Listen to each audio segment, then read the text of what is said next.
Nasema natoa rabirabi zangu za dhati kwa familia ya msichana ambaye aliaga katika kijiji za huko Azazija, huko Wara.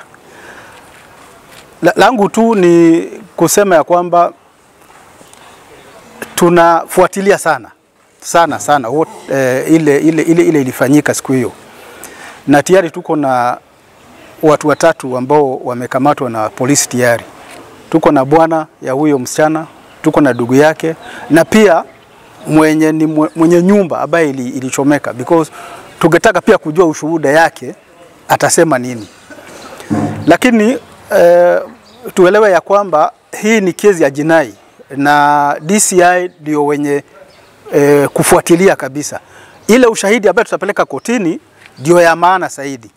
Kwa hivyo tusiwe na wasiwasi na tusifanye ikuwe ni kama tunataka ipelekwe namna fulani, because sheria inatuongoza hii kesi itaenda namna gani. Kwa hivyo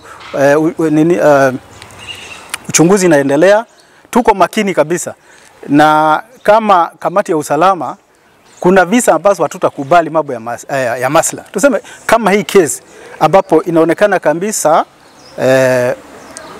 mama ama msichana amedhulumiwa, kama kamati ya usalama tutakataa mambo ya maslaha. Lazima mtu apelekwe kotini, ahukumiwe kama atapatikana na makosa, ndio iwe funzo kwa wengine. Kwa hivyo naomba tu wakaji ya area hiyo ya Hadado sub county watulie. DCI wanafuatilia hii kesi na bila wasiwasi wowote mwenye hatia atachukuliwa hatua inatakikana. Wazazi waelewe ya kwamba kuoza msichana ambaye hajafika umri ya miaka 18 ni hatia.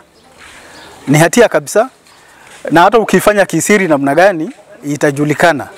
Kwa hivyo pia ya kwamba unanyima ile mtoto nafasi ya kufikia kilele chake.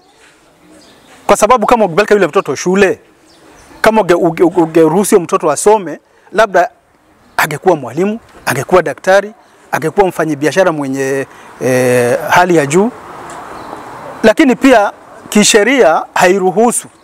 Kwa hivyo natoa kumbusho pia kwa machief, assistant chiefs, wazee ya vijiji ya kwamba hii kitu isifanyike kwa area yako, sababu ikifanyika kwa area yako inaonekana wewe unazebea kazini. Mambo ya kuoza watoto ambao hawajafika miaka ya kuolewa ama hawajatimu miaka ya 18, hiyo tujaribu ilaani. Viongozi wa dini tushikane pamoja, viongozi wa kisiasa tushikane pamoja, viongozi wa administration gao tushikane pamoja, tuweze kukemea jambo hili.